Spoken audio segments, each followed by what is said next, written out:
নমস্কাৰ সকলোকে মোৰ এটা অন্য ভিডিঅ'লৈ আৰু দেখিছেনে মই বনাই আছোঁ বিলাহী বিলাহীৰ লগত জিলমিল শাকৰ মাছৰ জোল বনাম এনেকৈ বনালে খাবলৈ বহুত টেষ্টি হয় সকলোৱে বনাব জানে গতিকে যিসকলে বনাব নাজানে তেওঁলোকে এবাৰ চাব বুলি আশা কৰিলোঁ আৰু নতুনকৈ যদি চাই আছে মোৰ ভিডিঅ'টো তেনেহ'লে ছাবস্ক্ৰাইব কৰিব লাইক কৰিব কমেণ্ট কৰিব আৰু শ্বেয়াৰ কৰিব নাপাহৰিব তৰকাৰীখন খাবলৈ বহুত ধুনীয়া হয় যিহেতুকে এইটো থলুৱা জুতি হয় গতিকে এবাৰ ট্ৰাই কৰিব বুলি আশা কৰিলোঁ আৰু চাবচোন মইনো কেনেকৈ বনালোঁ দেখিছেনে এয়া গোটেইখিনি শাকৰ পানীবোৰ মজি গৈছেগৈ শাকখিনি পূৰা ধুনীয়া সিজি গৈছেগৈ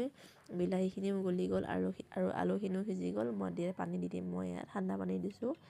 যদি পাৰে আপুনি গৰম পানীও দিব পাৰে আৰু এনেকৈ গোটেই পানীবোৰ দি লৈ জোল বনাব লাগিব যিহেতুকে মই গেছটো হাই কৰি দিলোঁ কৰি এতিয়া এইখিনি ঢাকি দিম মই 10 মিনিটমানৰ কাৰণে দেখিছেনে এয়া আৰু মোৰ তৰকাৰীখন দেখিছেনে এয়া ৰেডি হৈ গৈছে মই ইয়াতে জলকীয়াৰ গুড়ি ব্যৱহাৰ কৰা নাই কেঁচা জলকীয়া দিছোঁ হালধি গুড়ি দিছোঁ আৰু অকণমান জিৰা গুড়ি দিছোঁ যিহেতুকে মাছ দিছোঁ সেইটো কাৰণে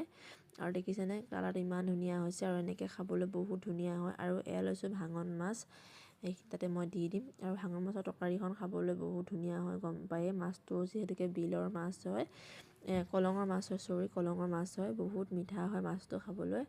আৰু এনেকৈ বনালোঁ আৰু দেখিছেনে এয়া মোৰ তৰকাৰী ৰেডি হৈ গ'ল দুপৰীয়া সাঁজটো এনেকৈ খাবলৈ বহুত ধুনীয়া হয় গতিকে এবাৰ ট্ৰাই কৰিবচোন দেই সকলোকে বাই।